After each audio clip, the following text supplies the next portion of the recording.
with 120 registrations, well over our 100 capacity. So apologies for those who we haven't been able to accommodate, but I'll be giving, as Judy just said, details how to access the recording at the end of the presentation. Alex will be happy to answer any questions during the talk.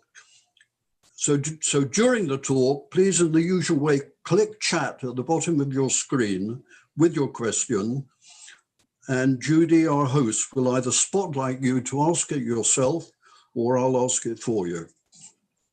I'm sure you all know Alex as a very long-standing member of Wimbledon Synagogue, warden, and occasional Torah reader. What we didn't know was the incredible "Who Do You Think You Are" story about a very brave teenager, now a grandmother herself, who saved the life of his own grandmother, Chava Berman, by hiding her from the Nazis for 2 years near Berlin, and how the Habels found that woman and her family, what was then 70 years after the end of the war. Alex has already told me that whilst he knew part of his grandmother's story beforehand, it wasn't until 6 years ago when, through the series of events he'll be telling us about, he uncovered the complete story of her remarkable survival against all the odds, some of which was broadcast on Holocaust Day on BBC TV. Alex, can you first explain how Chava came to be in Berlin and her family's circumstances as the Nazi regime began to literally squeeze the life out of the Jewish population? Thank you very much, Michael, for that lovely and gentle introduction. And thank you to the committee and to Jack and to Diana particularly for having made this evening possible. So the thing is that, to begin with, what I'd like to do, and if you'll indulge me, is I'm going to share the screen with you, and it's going to be in the nature of partly PowerPoint presentation and partly the TV snatches. Okay, so I'm going to put this on a share and hope you are getting this, and we will go from the beginning. And it's about Chava, who, as you can see here, with her family, with her 3 children by her side, born in 1886 in Novominsk near Warsaw. The 6th child, she was a bright girl who, with the knowledge of her father and against her father's traditional wishes, attended school. Age 14, she lost her mother in a fire in the family store, left home to be a seamstress in Warsaw, where she met and married Shmuel Berman. He was good looking, smooth talking, a skilled watchmaker with a particular vice, which proved the undoing. He was a gambler. So Chava and her 3 children, at a much younger age than you see them here, were people trafficked in 1920 across the German border from the newly established Polish state to rejoin Shmuel in Berlin, where he found work in World War I. The marriage wasn't working, and Shmuel left the family.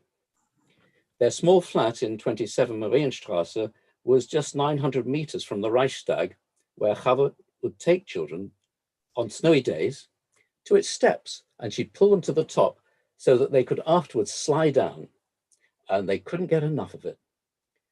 Chava worked for 15 hours a day in a fashion house workshop until Nazi edicts progressively forced Jewish business closures after 1933.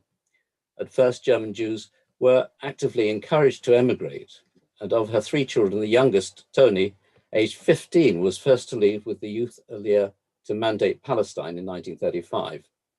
On the 28th and 29th of October 1938, the Polish Action by the Germans pushed 17,000 Polish Jews across the border to Poland, including Chava's son, Avram. So he's in the middle. We saw Tony on your extreme left with the glasses, a very studious woman, and Avram, who got to Palestine illegally.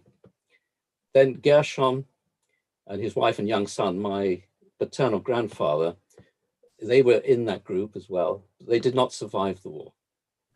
On the 9th of November 1938 was Kristallnacht, the night of broken glass, as you all know.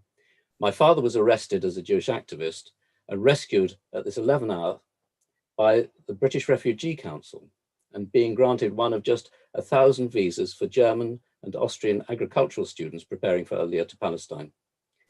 My mother, Gretel, who you see here on your right, joined him in March 1939, and they married in London in May of that year. So in 1925, the German Jewish population was 564,379. That is Yekish. By September 1939, it had fallen to 215,000. Huge drop. But mass deportations of the rest began in the autumn of 1941. At this time, by this stage, Chava was now on her own, family dispersed. She'd been forced to vacate her flat in 1941 by the Berlin Jewish Council, controlled by corrupt Nazi officials who pocketed the money raised from the sale of its contents. And she was moved into a tenement Jews' house near the Jewish Old People's Home. Alex, what was the response to the Jewish representatives at this time? Was it standing up to National Socialist government at all, or did it merely become a tool? Well, all Jews and those the Nuremberg race laws categorized as having Jewish blood were forced to join the Reich Association of Jews in Germany. You'll note they're no longer German Jews. And its leader was Rabbi Leo Beck.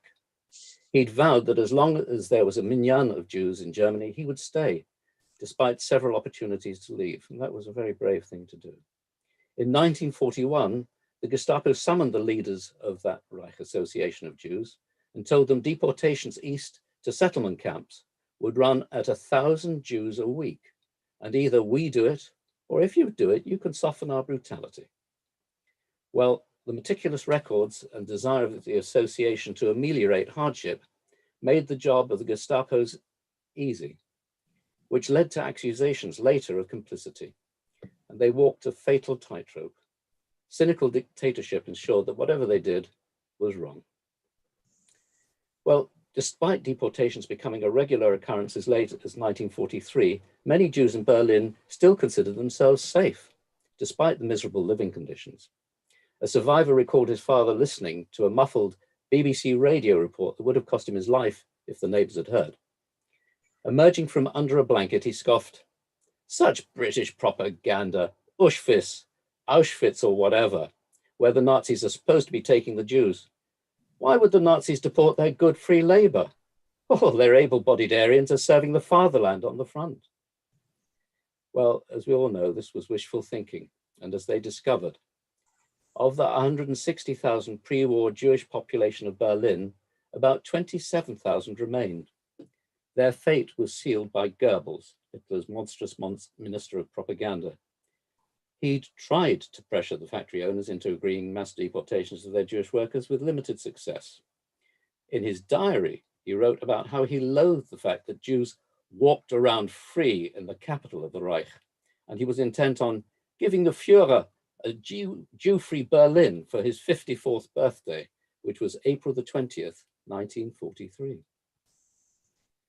Only the most menial of jobs were allocated to Jews at this stage, and Chava Behrman worked as a forced laborer, first on a refuse dump, and then in the unsafe environment of a Siemens armaments factory.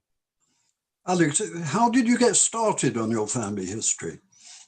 Well, to digress, in early 2014, fortuitously, I learned about Stolperstein. These Stolperstein stumbling stones, small square brass plaques with the name, age, date of place of death of victims of Nazi persecution, as you see on your top right hand.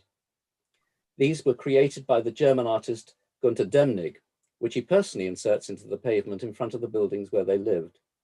He's placed over 60,000 of these Stolperstein in 1,000 cities and towns all over Europe. Now, my father's sister, our Aunt Clara, you see her here, was in one of the first transports to liquidation of 1,000 German Jews and murdered in the infamous Latvian Rumbula forest massacre, one of the first of really big massacres of 24,000 in a very few days in November 1941. Now, she was to have a Stolperstein dedicated to her in front of the apartment building where they lived, 27 Marienstrasse. With my grandmother's, she was living with my grandmother at the time. And the dedication came at a pivotal time, my 70th birthday, and with it an urge to share with Shay and our family the Berlin of our parents, to take part in what has been called memory work of the Holocaust, and by meeting today's Germans, listen to what they're doing to confront their past as we wrestle with how our children and grandchildren will continue to commemorate ours. I was moved recently by TV barrister Judge Rob Rinder's documentaries with those who are discovering about their grandparents as he is his and relatives' outcomes in the Holocaust. As in interviews with some grandchildren, it's reported they're questioning the existing communal obligations surrounding Holocaust remembrance. It might be an interesting discussion. The occasion was deeply memorable. The family was supported by the Marienstrasse residents, and you can see the part of the ceremony with granddaughter Edie next to me, and Rafi and Michelle and other people of the family. The residents of Marienstrasse had paid for the plaque, and the Israeli military attaché and the British ambassador were there. A Japanese TV program was being made of Clara Stolperstein, and it featured a remarkable young neighbor, Sebastian Flum. Now, Sebastian took the whole family on a tour of the Mitte district, a pre-war center of Jewish life in Berlin. Many of you know the landmark sites, the shell of the new synagogue, which could accommodate 3,200 worshippers, where my father had sung in the choir, the Moses Mendelssohn School, where he and his brother attended, and the Jewish girls' school of our aunts, now an upmarket restaurant. Rather less well known is the Otto Weid deaf-blind workshop, Weid being a Schindler-like figure who protected his many Jewish workers. I've got a picture behind me, and in it there are 40 workers there. As we left it, Sebastian pointed out an unassuming entrance discreetly labeled Stille Helden, silent or unsung heroes. I was curious. He explained it memorializes Germans who helped to save Jews during the Shoah, during the Holocaust. I thought, my goodness, I wonder if they know about my grandmother hidden for 2 years. Well, Silent Heroes is an integral part of the German Resistance Memorial Center, and it was established on an important date, the 9th of November, 1988, the 50th anniversary of Kristallnacht. It's in the old German army headquarters, the Wehrmacht headquarters, where von Stauffenberg hatched his unsuccessful assassination of Hitler, that plot of the 20th of July, 1944.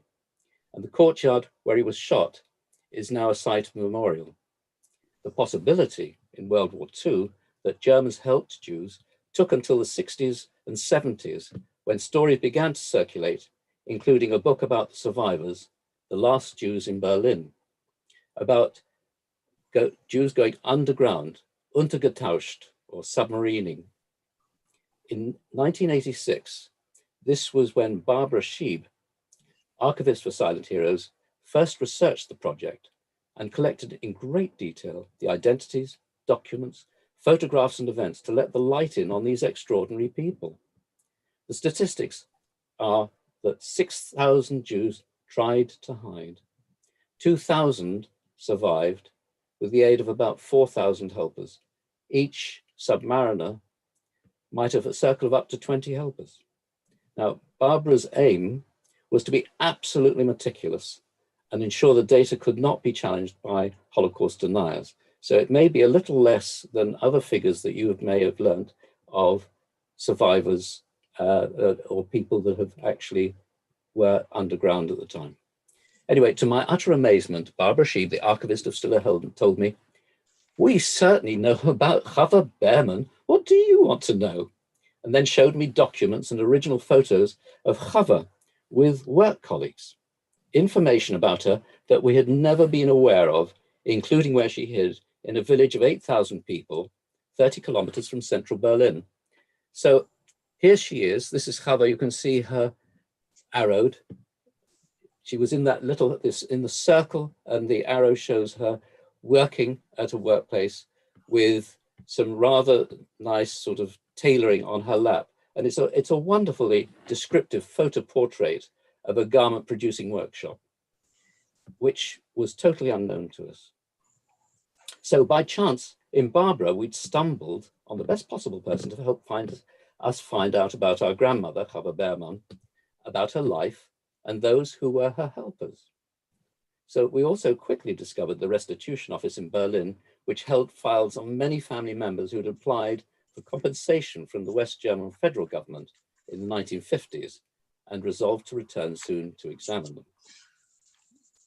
Alex, I understand there are over 250,000 files on Jewish individuals and family members and institutions stored by the Restitution Office. Did you find anything of relevance? Well, it was the most extraordinary feeling to sit in the Restitution Office archive with Shay, my brother Danny, his wife Jessica, and later joined by Chava's youngest child, Tony's daughter Michelle, and her husband Bob, and contemplate the pile of files in front of us, not knowing what might be revealed in the nondescript buff files you see, which had been unopened for 60 years. They were to be the windows on our lives, of which we knew only the aftermath of unprecedented evil, minds and bodies scarred, hiding behind a wall of almost complete silence. And the purpose of the contents of the files was supportive documentation for compensation. So consequently, they contained a wealth of personal detail and artifacts, more valuable to us than gold. And they included medical reports covering continuing physical and mental disability due to Nazi persecution, compensation calculated for the number of days that a person was forced to wear the yellow Jude, Jew star, to be in hiding, forced or slave labor, suffered forced expulsion from one's home or country, concentration camp detention, be the subject of medical experiments and torture, and the loss of a relative caused by Nazi violence. They're also compensated for loss of assets, interrupted studies and training, enforced unemployment, inability to practice one's skills or profession, and loss of pension. Well, to back up all these claims, it was necessary to submit a detailed biography, substantiated by witnesses and character references, and original documents. Very Germanic. For example, we found birth certificates, an empty envelope in Chava's file labeled Polish passport destroyed as health hazard. We discovered having been buried in the earth for 2 years. The victim of fascism ID of Chava that has been the flyer for this talk. In my mother's file, the original United Synagogue Ketubah from her marriage in 1939. And my estranged grandfather, Shmuel Beerman's trial for a Rassenschande, race crime of having a German girlfriend, for which he received an unbelievably harsh sentence of 15 months hard labor and deportation to his death. Alex, did you get any further information from your grandmother's file on what actually happened? Right. Well, in her disposition, an affidavit, she wrote, on the 28th of February, 1943, the Gestapo and police arrived with lorries to deport the Jewish employees from the company premises of the Siemens arms factory. We were counted in rows, but last minute, I managed to escape from the row and hide on the company premises with the help of some of the Polish workers. After some 3 hours, I managed to sneak out together with these workers. On this day, I finally took off the yellow star, which I'd had to wear ever since that had been made compulsory. Well, after that, she returned to her room, no doubt relieved. She had to think what she was going to do now. So the following day, I heard from Felicitas, who told me that she'd seen a couple from the floor below being taken away by the Gestapo, probably in one of the large furniture vans in which Jews were routinely collected, a familiar sight which would pass without comment in the busy street below. Chava knew it would only be a matter of time before the Gestapo came for her. If she was to hide in plain sight, walking the streets as some did, she would lay herself open to being identified by one of the notorious Griefer, Jewish snatchers, rewarded or blackmailed by the Gestapo to do so. So she decided to submerge, go underground and disappear. And she goes on to say, I went into hiding with Mrs. Elvira Roveda, and you can see Elvira circled at the bottom, and it matches closely the portrait of the photo in the photo of the young lady who is sitting to the left of the picture, right next to her mother, Helen. So we have Chava, Elvira, and Helen. I was close friends with Elvira and her mother, Helen Donut. We'd been former working colleagues at Model and Chmela, and the mother and myself had started working at the company on the same day. Mrs. Roveda herself was working there a little later.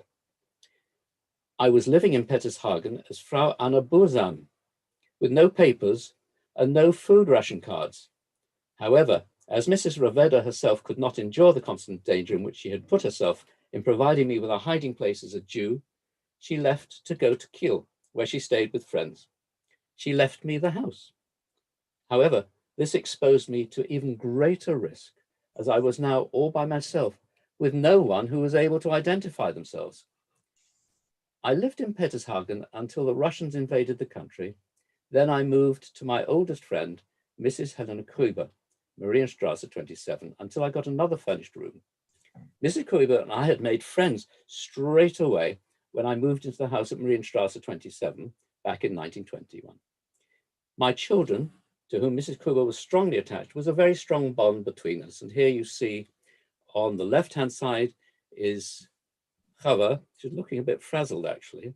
My mother in the middle, who's a young teenager, who's got her arms around both Chava and Helena Kuiber, who was known as Tante Kuiber. So this discovery was the revelation we'd been looking for. We've been looking forward to it and celebrated with this community, with the Wimbledon community, one Shabbat, where I put up photos of Helena Kuiber in the synagogue. However, doubts began to creep in. If the owner of the property Elvira had left, how could Chava have survived undetected, as she said, without papers, food ration cards, or means to buy food? Surely one or more people had to be involved. A mystery with questions to be answered. Who could they be, and why weren't they named? So we asked Barbara Sheep, the archivist of Unsung Heroes, how do we find out what actually happened in Petershagen? So she contacted the resourceful registrar and archivist of the village, Dr. Holger Kranke. In his local newsletter, he wrote, a silent hero, also in Petershagen, and asked anyone with information about a Jewish woman called Anna Bursam, hidden in Kaiser Wilhelmstrasse during the war, to get in touch. Doesn't sound very hopeful, Alex, asking people 70 years after the events, 2 generations ago. Well, there you go.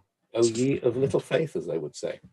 In fact, there we go. We can see on the left-hand panel, there's Barbara, and there's Mr. Zakov, who is the director of the restitution office.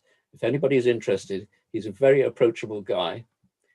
In the middle is Dr. Holger Kranke, who is an exceptional chap, got wonderful English, and his letter, which starts, Eine stille Helden, auch in Petershagen. So there we go. And well, there was a lady called Roswitha Hahn, now in her 60s, an East German double sculls rowing champion in her youth, sifting through the contents of the letterbox when Dr. Kranke's article in the newsletter caught her eye, and she exclaimed to her husband, Rudy, a retired East German cement factory manager, I know who'll be able to tell them what they want to know. It's Siegfried Schilling, who used to live next door in number 71. He once told us about a hidden Jewish woman. He lives with his wife Jutta in Strasbourg. We'll get in touch with him. So Siegfried is in his late 80s. He's a thick-set man, retired, rugged outdoor carpenter. And we were invited to meet with him, Roswitha and Rudy, and together we looked over the garden at the allotment of number 70. Now, Berliners in the 1930s would come summer weekends to tend their vegetable gardens and stay overnight in very simple accommodation. No heating, lighting by candle or single light bulb, an outdoor water tap and toilet in a fair number, and a vegetable patch, where Chava would have grown kohlrabi, a curious cross between a turnip and a cabbage, remembered from my childhood as her favorite vegetable. I began to understand its significance. That Siegfried recalled life in the village was very simple, with generally little money. Elvira's mother, Frau Donat, was the lady across the road who would go about in bare feet. He knew about Chava and mentioned that an elderly neighbor next to her would have known more, but had died shortly after the war. The house was sold and family moved away. No one knew where. It seemed we'd come to a dead end.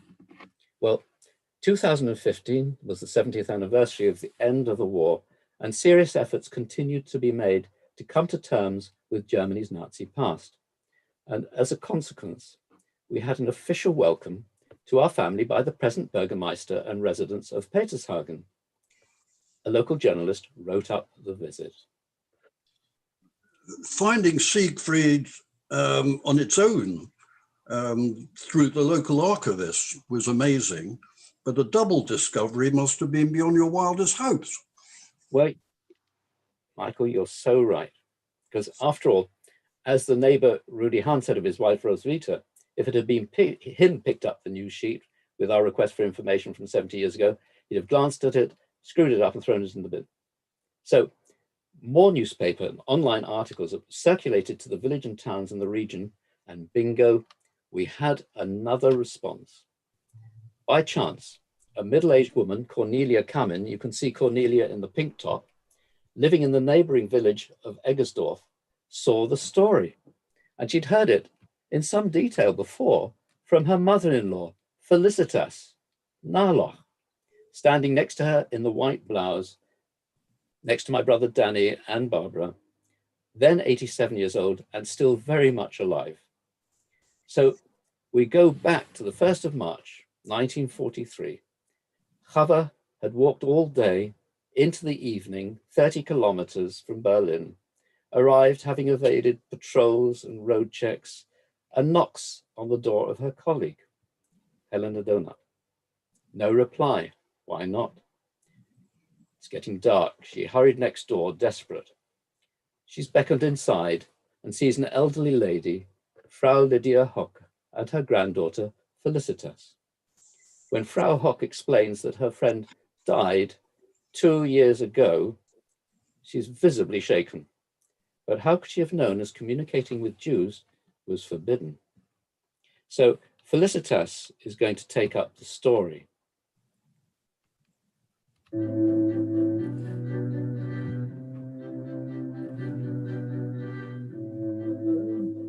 Am Tisch, die war durchfroren und war eben wirklich, sah sehr schlecht dort.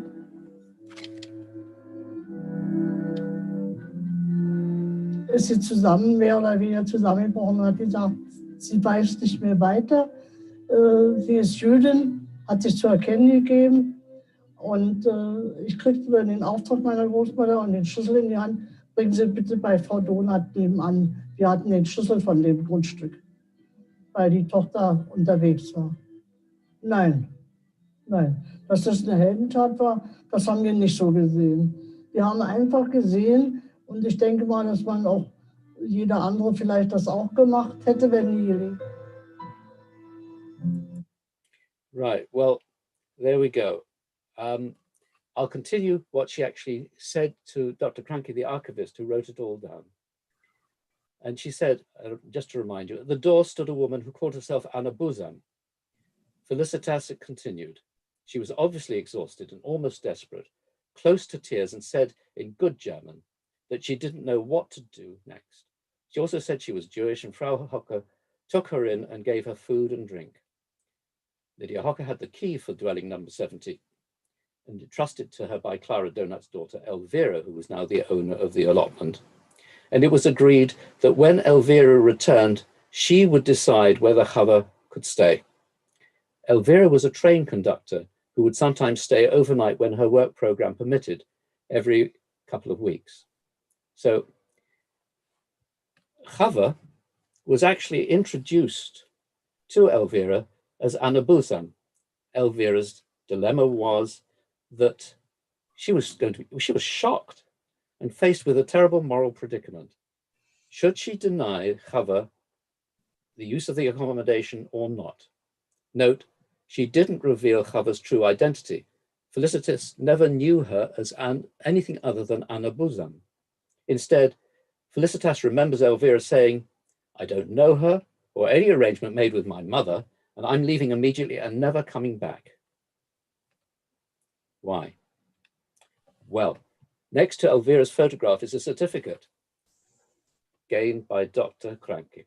All who wished to marry had to comply with laws for the protection of the hereditary health of the German people. Its purpose to prevent forbidden marriages between Aryans and Gypsies or Black people and between half Jews. Her parentage is a Mischling, first degree, mixed race, a highest category, as father's side is totally Jewish. Chava Behrman knew this, and it was a part of the basis of her friendship with Elvira and her mother, and she'd obviously decided to use this connection in hope that blood was indeed thicker than water. But for Elvira, the choice was clear. Even though she was now baptized and married to a non-Jew, no way was she going to have anything to do with hiding a Jew. Her own life would have been forfeit.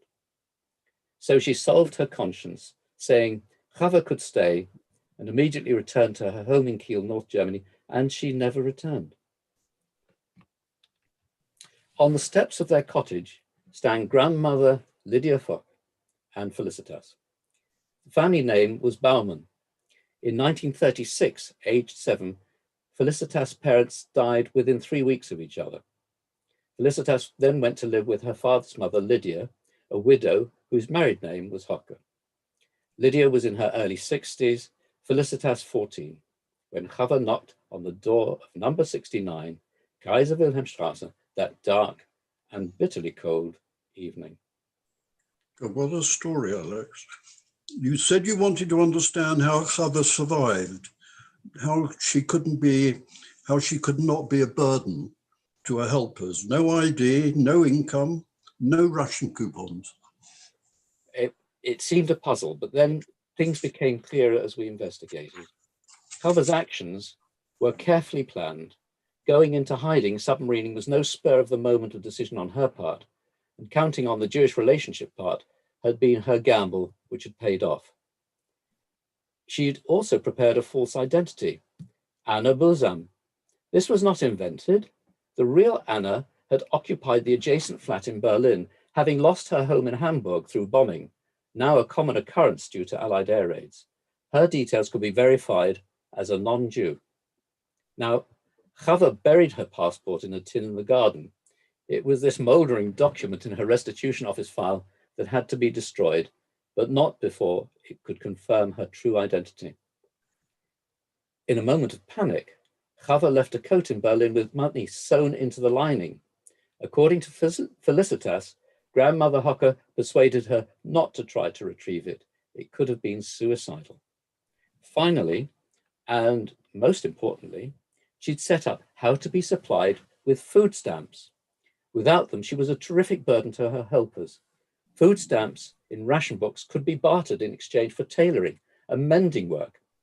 Evidently, she had made arrangements with a small corner shop in the next street to hers in Berlin. And you can see there's Marienstrasse and Luisenstrasse, and her house, the apartment block where she lived, is about 50 meters up the road. So they knew her well. And they were to pay in Lebensmittelmarken für Reisende, food stamps for travelers, which could be used anywhere. Exquisitely, they were untraceable, and she would be invisible. So it was obviously too risky for Chava to fetch and carry. So grandmother Lydia Hock turned to her granddaughter.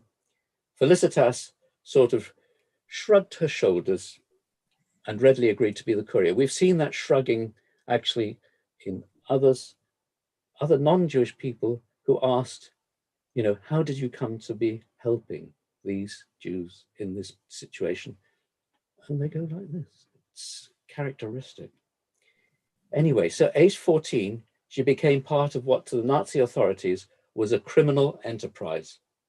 Passing as a schoolgirl going shopping for the family, she took the S-Bahn to Berlin's Friedrichstrasse station, to the shop where she deposited the repaired clothing and did buy groceries, under which were the precious food stamps, returning with fresh garments for repair. Felicitas would sometimes ask the leader of the village League of German Girls, the Bund of Deutsche Mädchen, to accompany her. Felicitas didn't like the girl for personal reasons, and she wasn't much fun, but as it provided perfect cover, Felicitas said she actually enjoyed the deception. Wasn't there a risk, Alex, of an apparently empty building being requisitioned for others in need of housing? Well, it was a continuously big unknown, Michael. In the last months of the war, many refugees fleeing before the advancing Russians arrived in Petershagen. As senior school students, Felicitas and Siegfried Schilling, coincidentally her classmate, were responsible for checking the local empty accommodation. If in a bad state, it could be taken off the list. Felicitas had to create excuses, all of which were based on fact. Often no electricity, boards are broken, the water doesn't work, and the owner, Elvira, wasn't there because the place wasn't really habitable. But once it did happen. An old gentleman was billeted for a whole fortnight.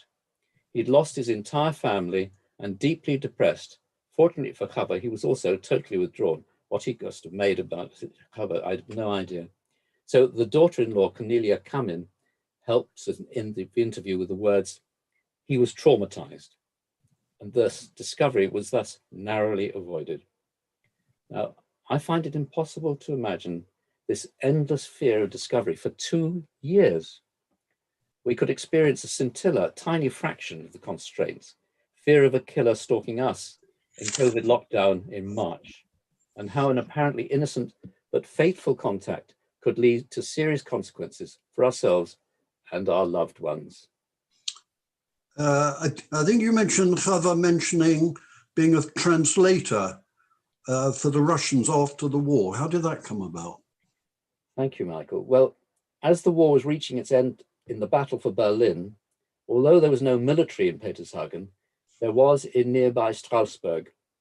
The Wehrmacht stored munitions and had a large barracks there, sufficiently important for the Soviet army to enter it in with considerable force as it rolled towards Berlin.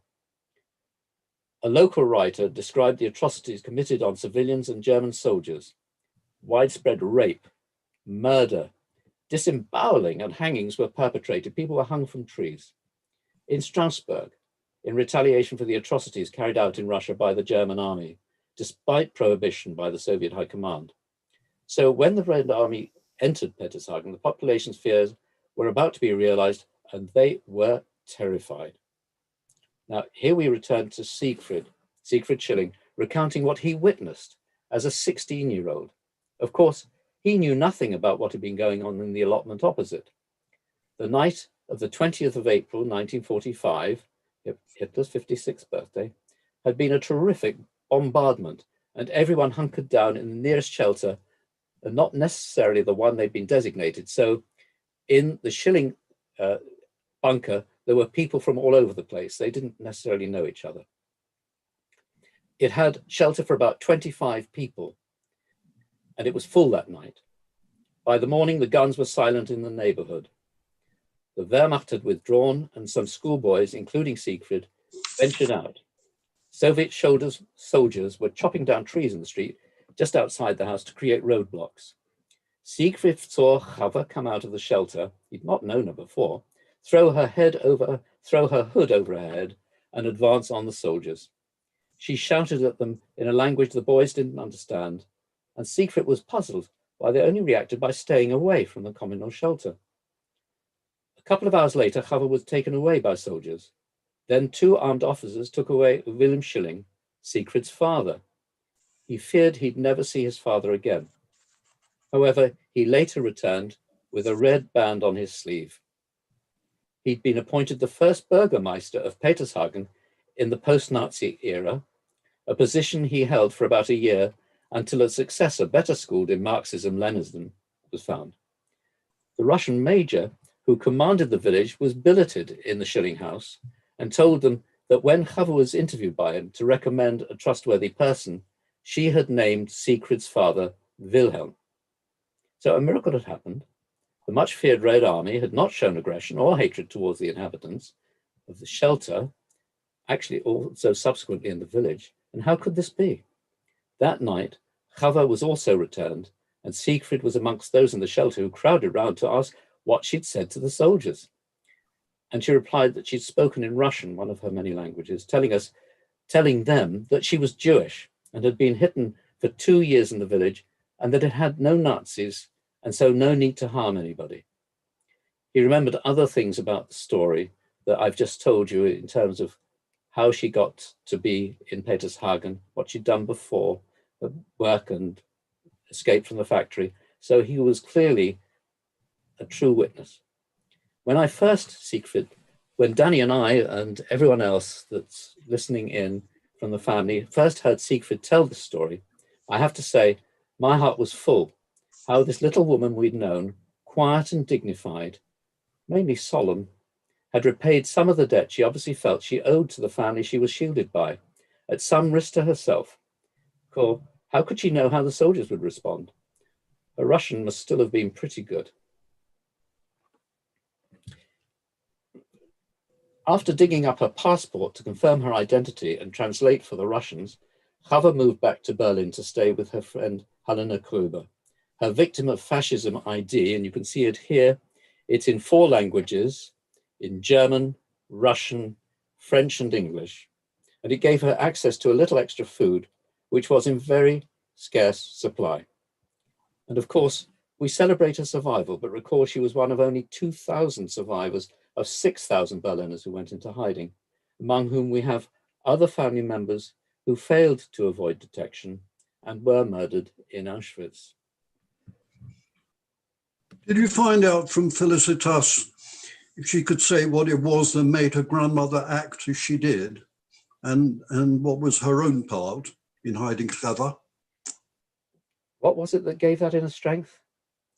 Felicitas explained that grandmother Lydia Hock was apolitical and helped Frau Bulsam, we know as Chava Berman, out of humanity. She saw another human like herself. She was also anti-Nazi, influenced by the imprisonment of a good family friend, Johann Narloch, for being an active socialist. After the war, he was officially recognized as a victim of the Nazis and became the first Burgermeister of neighboring Eggersdorf. Coincidentally, he later became Felicitas Narloch's father-in-law. For herself, Felicitas felt different from the other school children who had parents, definitely not wanting to be one of the in crowd and didn't have the need to share secrets with others. And I'd like to bring in the archivist Barbara Sheeb again, as she explained on the motivation of helpers. As the more predictable potential helpers, political and religious individuals, were already in concentration camps from the early 1930s, it was in fact the everyday heroes, the independent, self-employed and factory workers, not clerks, professionals, teachers, etc., who were all part of the state. They needed, they felt, to be Nazi members, in terms of the party, because it meant social acceptance and above all, career advancement. The Jews who hid were also exceptional in that they took positive steps, like Chava Berman. They had made preparations and didn't wait for the inexorable Nazi dragnet to take them. The education program of Stiller Helden, it particularly targets year 8 pupils who come after they've already had an introduction to the Holocaust to extend their understanding by examining case histories and doing their own mini research on the exhibits in the archive. They learn that the process of instilling hatred is incremental and to recognize the symptoms. So they leave with 3 thoughts. First, I learned something I didn't know before today. Secondly, every day I have choices to go with the crowd or think independently. And third, the thought which I also struggle with, would I have the courage to do what these heroes did? Right, my final question, Alex, which I still don't understand. Why did it take 70 years to give recognition where it's due? and Lydia and Felicitas recognized as righteous amongst the Gentiles in Jerusalem? These are important questions, and we pondered on two issues really. Firstly, why weren't we told the facts by our family, not just the redacted version? Secondly, what possible reason could there be for not lauding her act of bravery? And that's really when the penny dropped. And by a penny, perhaps I should say a pfennig, the German currency before the euro. Let's return to Petershagen immediately after the cessation of hostilities in 1945. Here we have Chava, Lydia Hocker, and Felicitas. The place was in chaos and diseases of poverty rampant. Lydia Hocker, at the age of 65, succumbed to infectious diarrhea in June of that year. Everything was in short supply, including wood for coffins. Lydia's body was carried to her graveside on a door. Felicitas no longer had any close adult relations, and Chava had lost her close support. After Chava was reunited with her family in England, she sent much appreciated clothes and food parcels to Felicitas. Now, Felicitas replied with a letter of thanks, which was marked "Return to Sender," came back to her from the UK Post Office. The rupture was caused by the family moving to Winchester in 1949 from the farm, where both our parents had been working, and Felicitas had married and moved away with no forwarding address. In the 1950s, the West German government began to pay reparations, and Chava was eligible. This left Chava in a dilemma. She now no longer had the key witnesses of her daily struggles for survival while remaining undetected the 2 years in Petershagen. After all, she'd managed deliberately and successfully to be invisible. So she called on her old friend, Helena Kruber, and she also contacted Elvira Raveda, the owner of the allotment. Both agreed to support her and to tell the truth, only leaving out just how Chava managed to survive 2 years through harsh winters, deprivation, in constant danger of discovery. Of course, it was that silent period to be the spur to our happy discovery. Now, armed with all this information and signed depositions from the living witnesses, we applied to Yad Vashem for what we hoped would be appropriate recognition for Felicitas and Lydia as righteous Gentiles. After all, 450 German non-Jews have been so honored. It was regretfully refused. The rules are scrupulously interpreted by a retired Supreme Court of Israel judge. Rescuers have to be named by the Jewish victim themselves, which, as we've learnt, were omitted to support Chava's resolution claim. So we had a ceremony of our own in the offices of Stiller Helden, where Holocaust survivors, Felicitas, her son and family, our Israeli, our Swedish family now with us tonight as well, and English family members from my mother's side, and the archivist Barbara Sheeb and Dr. Holger Krenke in there, with the Rudy and Roswitha Hans and Sebastian Flum, all in this picture, who'd made the link possible. An afternoon of appreciation of Felicitas and her grandmother Lydia Hocker for the life of Chava Berman, the sad-eyed grandmother we loved and cherished until her death in 1968. A grove of trees has been planted in her honor in the Lord Sachs forest. And this photograph was those who helped us so much in our journey of discovery, and taken outside the upmarket restaurant literally across the road from Marienstrasse. Hebels, wine merchants to the kings of Prussia since 1779. 250 years almost of history. Did the family split, Jew and Gentile, generations ago? Seventh generation owner didn't know and seemed a bit surprised when I teasingly asked him. I don't think he had any idea that Jews might share his name. Another investigation entirely, perhaps for the next generation. Anyway, the party went on for a surprisingly long time, with the star of the evening outlasting us all. So this is two extraordinary women, Lydia Hock, whose memory is a blessing, and Felicitas, who at 92 still says they did what anyone would do. But I beg to differ, and I'm sure you do too. And it goes like this. Dass das eine Heldentat war, das haben wir nicht so gesehen. Wir haben einfach gesehen, und ich denke mal, dass man auch jeder andere vielleicht das auch gemacht hätte, wenn nie gelebt.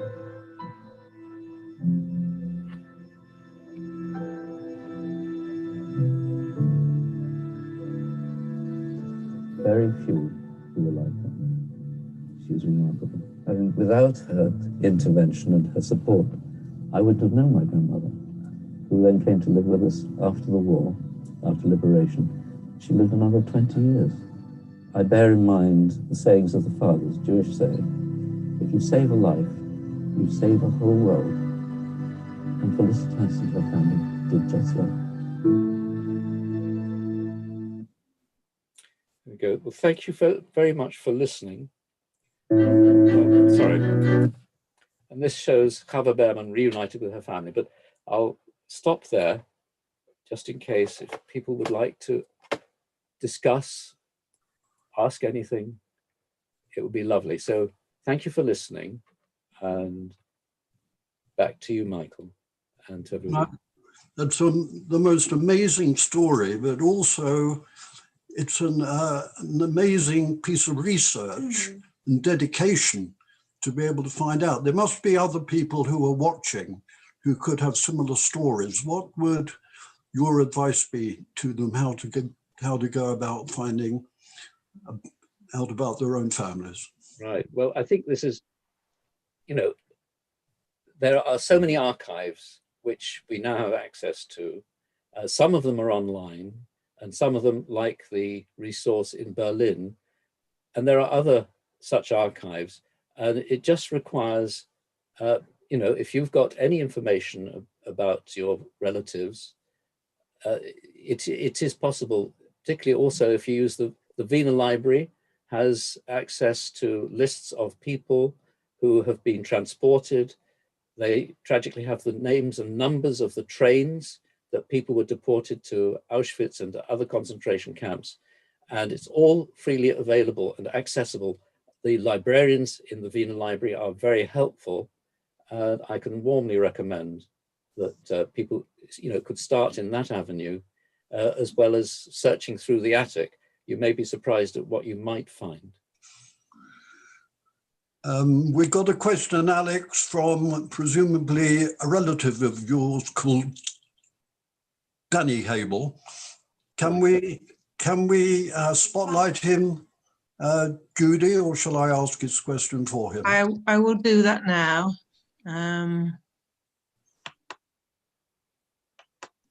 Hello, Dan.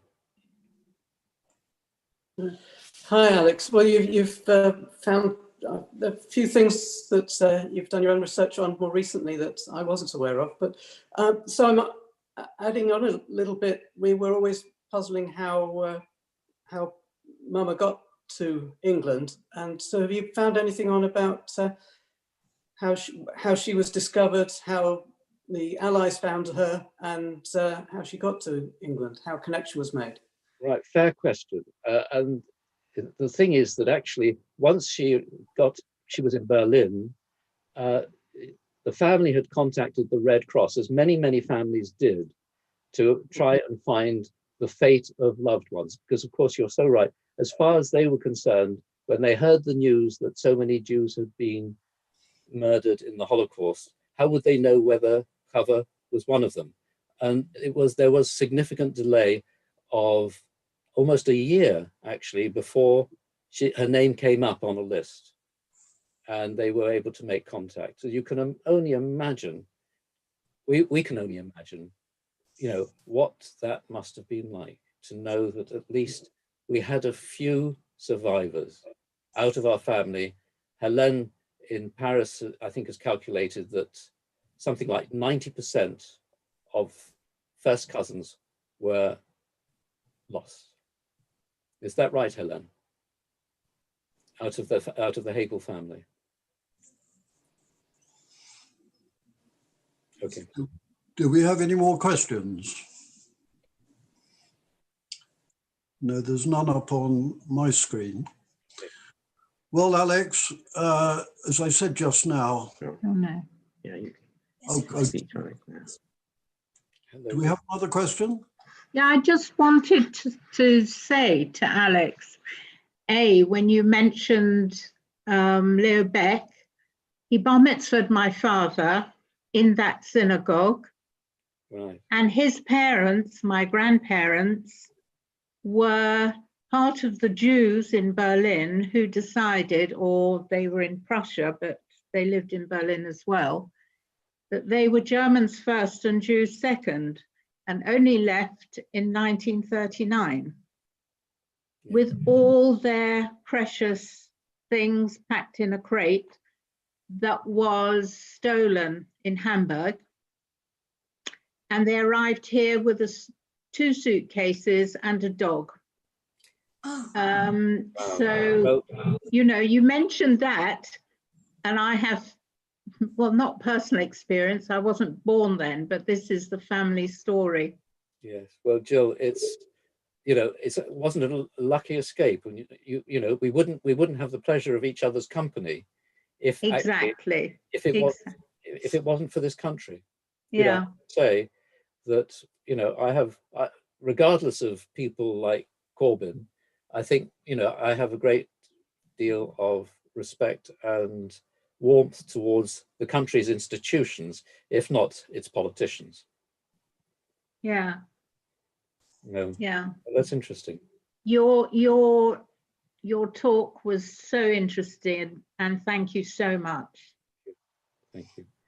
Well, I hope we'll all honour Felicitas and her mother in our hearts. And that was the aim of tonight. So thank you very much. Well, thank you very much again, Alex. As I mentioned at the beginning, the talk's been recorded and can be accessed on the Synagogue YouTube channel, which is Wimshul YouTube. If you have anybody speaking to you complaining that they couldn't actually get in to the room in time.